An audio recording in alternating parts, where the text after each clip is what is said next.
Hey there, Maryland. Let's talk about Keypoint Health Services. They're a big deal, folks. Providing essential mental health services, that's their game. Residential rehabilitation programs, they got your back, or at least they're supposed to, but there's a problem brewing, a big one, and it's time we shone a light on it. Buckle up, Maryland, because things are about to get real.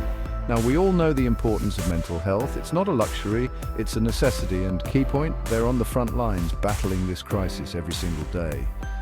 But even heroes need the right tools, the right resources. And that's where our story takes a bit of a turn, because here's the thing. Keypoint is stuck between a rock and a hard place, and that rock is the state of Maryland. Let's talk numbers, shall we? The financial landscape of healthcare is a complex web, but some figures are glaringly inadequate. The current P&A in Maryland is laughably low, almost an insult to those who depend on it. It's a pittance, a drop in the bucket, well, you get the picture. It's barely enough to scrape by. It's not enough, not even close. The gap between what is provided and what is needed is staggering. We're talking basic necessities here, toiletries, clothes, a phone call to loved ones, essentials that should be a given. Things that most of us take for granted, like a warm meal or a trip to the grocery store. Imagine this. You're trying to rebuild your life. You're in a vulnerable state, seeking stability. You're putting in the work, battling your demons, taking it one day at a time. Every small victory counts. And then you realize you can't even afford a decent bar of soap. It's a harsh reality check. That's the reality for countless patients relying on Keypoint. They face these struggles daily. And look, we know Keypoint isn't directly responsible for setting the P&A, but they play a crucial role. But they are responsible for how they respond to it. Their actions or lack thereof speak volumes. Are they fighting tooth and nail for their patients? Are they pushing for change? Are they shouting from the rooftops about this injustice? Are they making their voices heard? Because here's a newsflash. Silence is complicity. Inaction is a form of acceptance. And right now, Keypoint's silence is deafening. It's time for them to step up and advocate for real change. So, key point, let's talk loyalty. It's a word that carries a lot of weight, especially in the healthcare sector. You're serving two masters here, the state of Maryland and the patients who walk through your doors every day. It's a delicate balance, isn't it? One gives you funding, the other, you're their lifeline. Without you, they have nowhere else to turn. Here's the thing about loyalty. It's a two-way street. It requires mutual respect and understanding. Right now, the state is treating you like a doormat, underfunding essential programs and expecting you to work miracles on a shoestring budget. It's an unsustainable situation. And what are you doing? Smiling politely and saying, "Thank you, sir, may I have another?" It's a cycle that needs to be broken. Well, guess what? It's time to pick a side. The moment of decision is upon you. Are you with the state, the one that's clearly shown it values spreadsheets more than human lives? The one that sees you as just another line item in the budget? Or are you with the patients, the ones who are depending on you to fight for them, to demand better? They need you to be their advocate. Because let's be clear, this isn't just about money, it's about dignity, it's about respect, it's about standing up for what's right, it's about recognizing that everyone, regardless of their mental health struggles, deserves to live with basic human decency. They deserve a system that cares.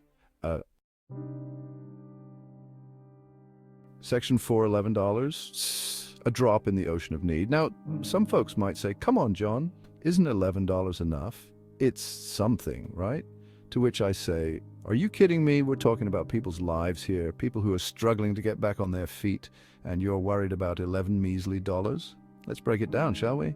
A week's worth of toiletries? Gone? A phone card to call family? Forget about it. A cup of coffee and a pastry to feel a moment of normalcy? Dream on! $11 is an insult.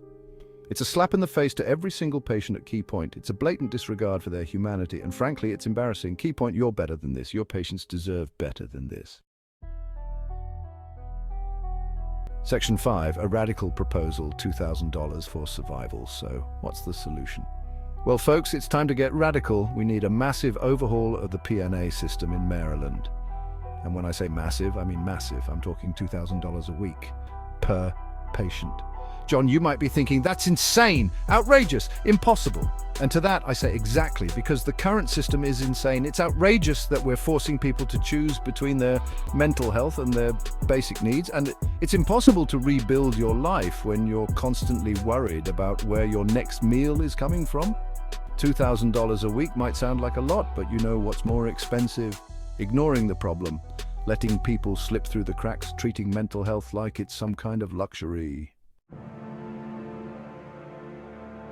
Section 6. Action items. No more excuses, key point. This is where we draw the line and make a stand. Now, I know what you're thinking. John, you're a comedian, not a policy expert. What do you know about healthcare policies? And you're right, I am a comedian. I make people laugh for a living, but I'm also a human being who's tired of seeing other human beings treated like garbage. It's heartbreaking and unacceptable. So here's the deal, key point. We need to take action now. It's time to step up. No more sitting on the sidelines. It's time to choose your side. Are you with us or against us? And it's time to start demanding better for your patients. They deserve nothing less. First things first. We need full SSI, SSDI for those who qualify. This is non-negotiable. No more bureaucratic hoops to jump through. No more excuses. Second, temporary cash assistance. This is crucial, because sometimes people need a little extra help to get back on their feet. It's a lifeline for many. And finally, key point, I have a personal request. Prioritize me first when considering these raises. I'm kidding, of course, but seriously. But the point is, every single patient at Key Point deserves to be prioritized. This isn't about politics, it's not about budgets, it's about people, it's about compassion, it's about humanity, and it's about time we started acting like it. Let's make a change together.